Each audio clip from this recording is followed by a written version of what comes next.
हर हफ्ते real horror stories देखने के लिए सब्सक्राइब करें इंडिया के इकलौते एनिमेशंस चैनल को जिस पर सिर्फ रियल हॉरर स्टोरीज आती हैं। बेल आइकन प्रेस करना ना भूलें। मेरा नाम अमन है। मैं 30 साल का हूं। वैसे तो मैं पंजाब का रहने वाला हूं, लेकिन अभी मैं पेरिस में रह रहा हूं। मैं जो बात आपको बताने चाह रहा हूं, ये तब की है जब मैं 10th क्लास में पढ़ता था। हमारे गांव के लोग भूत प्रेत और अंधविश्वास की चीजों को बहुत मानते थे। ये साल 2005 की बात है। उन दिनों पल्सर बाइक नई नई आई थी। मुझे वो बाइक बहुत पसंद थी। मैं अपने माँ बाप का इकलौता लड़का हूं, इसलिए मेरे जिद करने पर पापा ने मुझे नई पल्सर बाइक खरीद के दे दी। बाइक आने के बाद मैं बहुत खुश था। मैंने जिम करना भी शुरू कर दिया था। मैं खूब एक्सरसाइज करता और कुछ ही महीनों में मेरी पर्सनालिटी भी बहुत अच्छी हो गई थी।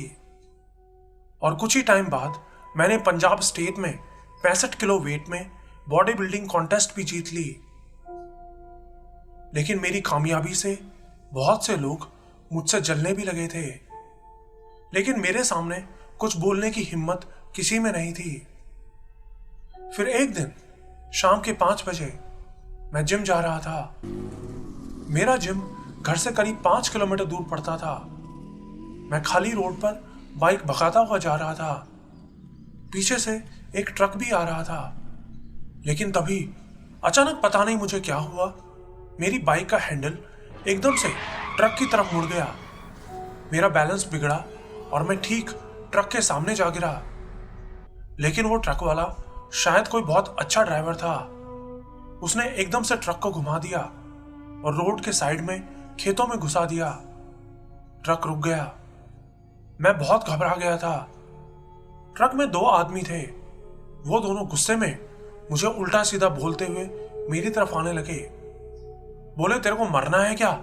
चल अपने बाप को फोन लगा। मैं कुछ नहीं बोला, बस किसी तरह उनके हाथ पैर जोड़ के उनसे माफी मांगने लगा। ट्रक ड्राइवर ने कहा कि वो तो अच्छा हुआ कि ट्रक खाली था, इसलिए कंट्रोल हो गया, नहीं तो तू आज जिंदा नहीं बचता। घर आके जब मैंने ये बात अपने घर वालों को बताई तो सब लोग परेशान हो गए। मेरी माँ रोज मेरी सलामती के लिए दुआ करने लगी थी। फिर कुछ दिनों बाद एक बार मैं दिल्ली पंजाब हाईवे से जा रहा था कि जाते जाते पता नहीं कैसे अचानक मेरी आगे वाली ब्रेक जाम हो गई। मैं बहुत बुरी तरह बाइक से गिर पड़ा। इस हादसे के बाद मेरी दादी को यकीन हो गया था कि किसी ने जरूर मेरे ऊपर कुछ करवा दिया है, लेकिन बाकी लोगों ने ज्यादा ध्यान नहीं दिया। फिर कुछ दिन बाद दिवाली का दिन था। मेरा एक दोस्त अमेरिका से आया हुआ था। बताते हैं कि दिवाली की रात भूत प्रेत वगैरह बहुत ताकतवर हो जाते हैं। तो शाम को मैं और मेरा दोस्त पटाखे लाने के लिए शहर गए हुए थे। शहर पहुंचकर हमने बहुत एंजॉय किया। फिर जब हम लोग वापस आ रहे थे तो अचानक एक सुनसान सी जगह पर आकर हमारी बाइक के दोनों टायर अचानक से जाम हो गए। हम दोनों बहुत बुरी तरह बाइक से नीचे जा गिरे। मेरे कंधे पर चोट लगी थी। मेरे दोस्त को भी बहुत चोटें आई थी। बाइक बुरी तरह टूट चुकी थी। मैंने घर फोन किया तो मेरे पापा आए और किसी तरह हम दोनों को घर लेकर गए। जब हम घर आए तो दादी को चैन ही नहीं पड़ रहा था। दादी बोली कि अब पानी सिर से ऊपर गुजर गया है। दादी ने एक टॉर्च ली और मेरी बाइक के हर एक पार्ट को अच्छे से चेक करने लगी। और तभी दादी चिल्लाते हुए बोली, हे भगवान, सब लोग पीछे हो जाओ। फिर दादी ने बाइक की लाइट के नीचे से एक छोटा सा लिफाफा निकाला। उस लिफाफे में थोड़ी सी राख और एक कागज का टुकड़ा रखा था जिसमें उर्दू से कुछ लिखा हुआ था। उसके साथ एक काला कपड़ा भी रखा हुआ था। दादी ने मेरी माँ से कहा, देखो मैंने कहा था ना, इसका इतनी बार एक्सीडेंट नहीं हो सकता, इस पर जरूर किसी ने कुछ करवाया है। दादी ने उस लिफाफे को उठा के हमारी भैंसों के तबेले में रख दिया। अगले दिन हम एक सिद्ध तांत्रिक बाबा के पास गए और उनको वो लिफाफा दिखाया और उनको सारी बात बताई। तांत्रिक ने बताया कि इसकी मौत का बीज बोया गया था, लेकिन ये अपनी मां की पूजा की वजह से बच गया। इसकी मौत 3 बार बिल्कुल इसके करीब से आकर चली गई।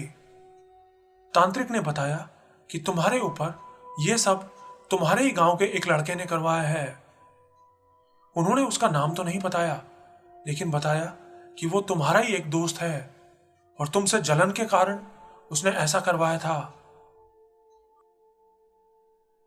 उस दिन के बाद से मैंने सब लोगों पर यकीन करना छोड़ दिया।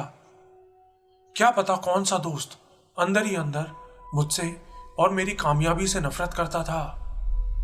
मैं आप सबको भी बस यही कहना चाहता हूं कि आप लोग ज्यादा दोस्ती के चक्कर में ना पड़ें, क्योंकि आपकी कामयाबी से जलने वाले सबसे पहले आपके दोस्त ही होते हैं। आज मैं पेरिस में रहता हूं, जहां बहुत से लोग गॉड को नहीं मानते, लेकिन वक्त आने पर सबको गॉड के होने का एहसास हो ही जाता है।